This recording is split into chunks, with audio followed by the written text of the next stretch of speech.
Ramping up your business? The time is near. You've given it heart. Now get it in gear. It's Passage to Profit with Richard and Elizabeth Gearhart. I'm Richard Gearhart, founder of Gearhart Law, a full-service intellectual property law firm specializing in patents, trademarks, and copyrights. And I'm Elizabeth Gearhart, not an attorney, but I do marketing for Gearhart Law, and I am the founder of Gear Media Studios, a full-service podcast studio. Welcome to Passage to Profit, the road to entrepreneurship, where we talk with entrepreneurs and celebrities who tell their stories about their business journey and also share helpful insights about the successes that they've had. Well, now we are on to Stephanie Cauller with jerseysandDresses.org. What a fun website. And I watched a little bit of your podcast. You are so engaging. Please tell us everything you're doing. Thank you. Well, Jerseys and Dresses is a charitable fund based out of Hilton Head Island.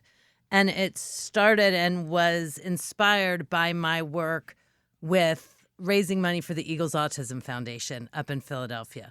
The football Eagles. Right, not just the Eagles, but the football Eagles. The Philadelphia Eagles. Their big nonprofit is the Eagles Autism Foundation.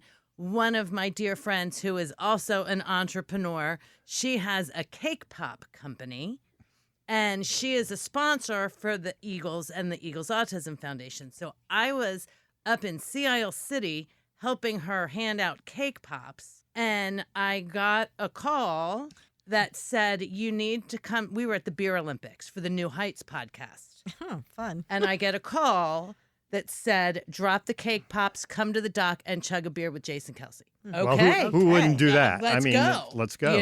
Let's for go. all you non-football people out there, who is Jason Kelsey? Well, Jason Kelsey is a retired center for the Eagles, the Philadelphia Eagles. He just retired last year. He has a hit podcast with his brother Travis Kelsey, who y'all may know.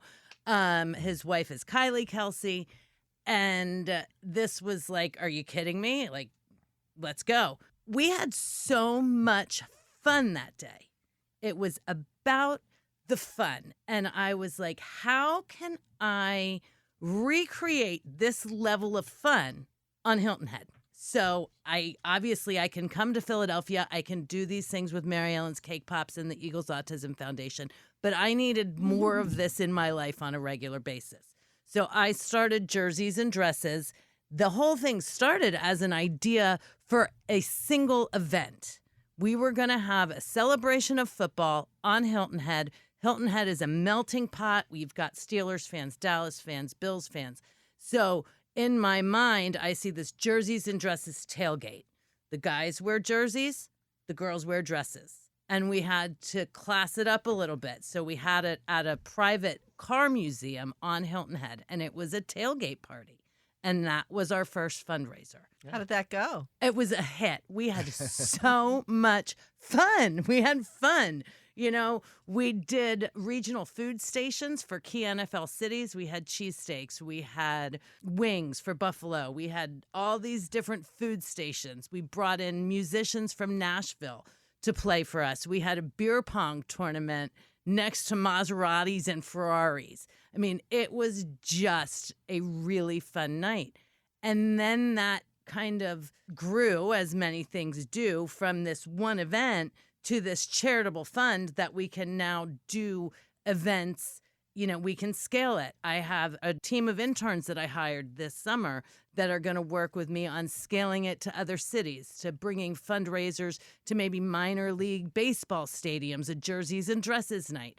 The photo opportunities when you got these guys in their jerseys and these women in their sparkly dresses, it's very Instagrammable. So how do you go about organizing one of these events? How do you get the word out? How do you put this out there so that people know about it and want to sign up? We did heavy social media for the Jerseys and Dresses tailgate.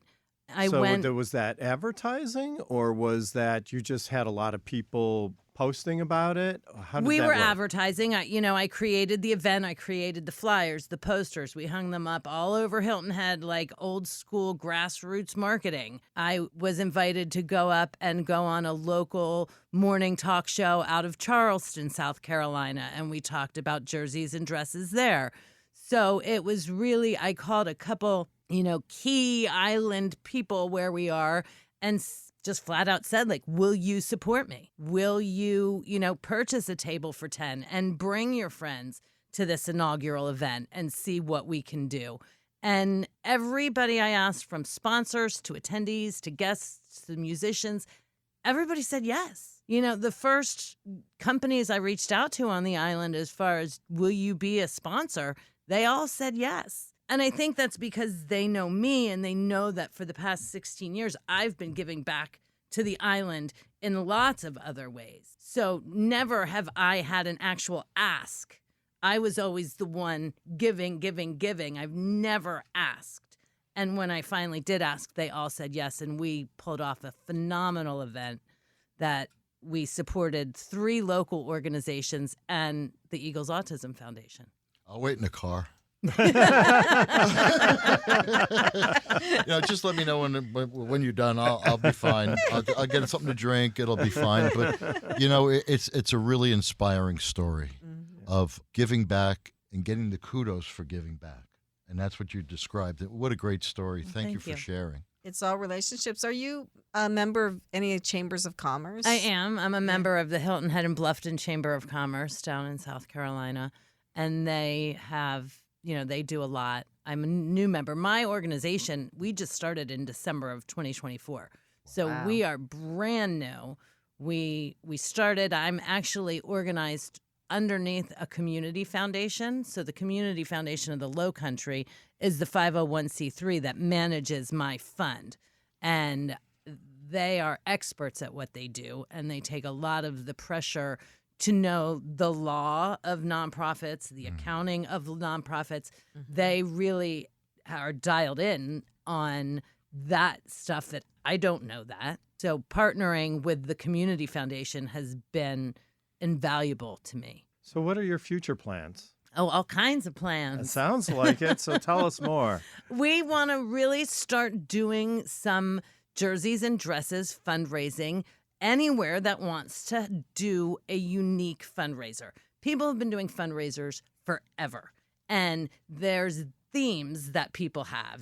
There's casino nights or the 20s night, and this jerseys and dresses theme is really unique, and it's really fun because a lot of times the guys don't really like to get dressed up, but the girls do. So now we got That's a stereotype. guys in jeans and a jersey, and their wife or their significant other is in, a sparkly gown. And it's, the juxtaposition of that jerseys and dresses, the beer pong and the Maseratis. It all just kind of comes together to create a really, really unique event. Sounds like fun. Well, and you have started a podcast. I have started a podcast. We're new in that sector. I watched some of it. I think you're so engaging, and I would strongly urge you to continue with that. And then, of course, that is a rich source for your social media, right? Correct. Yeah, so there are some programs. There's one called Taja.ai. I haven't tried yet. That will pull 27 pieces of social content out of a long form video. Wow. Yeah, so you do it once. Look into that. I know. So here again, sorry to say, the AI is making it so much easier to do the marketing, right? But yeah, you can really get the word out. And I love that you're doing video because video inspires trust. And people see you and they trust you. But I think what you're doing is fabulous. What are your other marketing plans? Sounds like you've got it pretty well nailed down, but. Well, this team of interns that I have found and hired, they're all female sports management or sports marketing majors in colleges from Scranton down to University of South Carolina.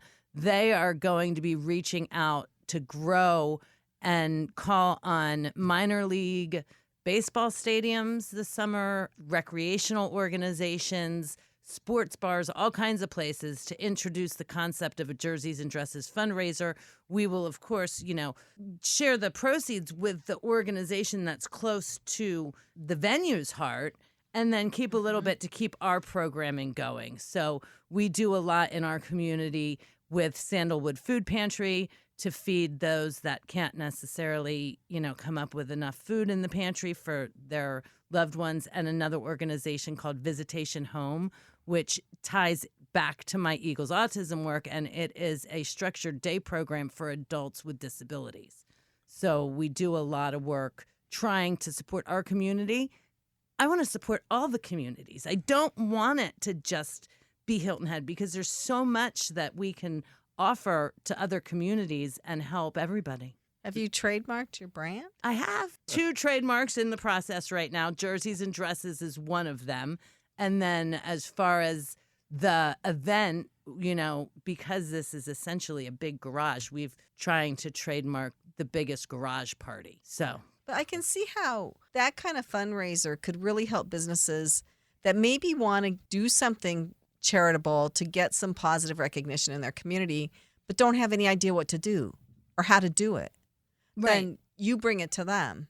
I bring it to them, and I also bring the opportunity for other small businesses to be involved in things they may not be able to be involved in. And I think about, the small HVAC guy that might want to put his logo on the back of the soccer league shirts, but he might not have the $250 to do that. Well, they could come to Jerseys and Dresses, and we could sponsor that as a grant and help the small businesses get out in different ways while they're still helping the community. Oh, that's great. That's really great. Any support from the Eagles Autism Foundation? I've gotten a lot of support from the Eagles Autism Foundation. That team is amazing. We planned a Super Bowl victory float in our St. Patrick's Day parade, and they sent us all kinds of stuff to hand out to the people on the parade route. They have always been extremely helpful in helping us. So you're also an entrepreneur, I right? So am. you're not a full-time fundraiser No, person. this is my side passion. So how does working as an entrepreneur in a business differ from doing these kinds of events that you're describing? I don't think it's all that different. I mean, the list of, tasks to be completed to do a project through working in real estate or my marketing company versus the tasks of lists to plan this event or these events that we've done all comes down to the same set of tasks. It's, put your team in place, secure your venue. It doesn't matter if I'm talking about a real estate client or if I'm talking about a nonprofit event, they're very similar. Yeah, I mean, I've heard that lots of times running a nonprofit is not really that much different than running a business, right? It's a business, different accounting and, but it's running a business. Right. And you're always looking, you're only as good as the next raise that you have to support your foundation, especially if you have employees. It's a business. Yeah. We are all volunteer based, and our next big event is going to be our annual Day of Giving, which will be on the summer solstice. So it's the longest day of the year. We get the most Good time planning. to raise There you the go. most money. And what date is that? Friday, June 20th. Okay. So are you doing an event for that? Is that completely online? That's all digital. Okay. That Day of Giving is digital. Okay. So y'all be getting an email from me. Okay. Hey, email marketing is one of the best. How do people find you and find your foundation? They can go to jerseysanddresses.org. They could send me an email at Steph, STEPH, at jerseysanddresses.org. And we're on Facebook, Instagram, TikTok, YouTube, LinkedIn. We're everywhere. Great. Thank you. Passage to Profit is a nationally syndicated radio show appearing in 38 markets across the United States. In addition, Passage to Profit has also been recently selected by FeedSpot Podcasters Database as a top 10 entrepreneur interview podcast. Thank you to the P2P team, our producer Noah Fleischman, and our program coordinator Alicia Morrissey, and our studio assistant Risikat Busari. Look for our podcast tomorrow anywhere you get your podcasts. Our podcast is ranked in the top 3% globally. You can also find us on Facebook, Instagram, X, and on our YouTube channel. And remember, while the information on this program is believed to be correct, never take a legal step without checking with your legal professional first. Gearhart Law is here for your patent, trademark, and copyright needs. You can find us at gearhartlaw.com and contact us for a free consultation. Take care, everybody. Thanks for listening, and we'll be back next week.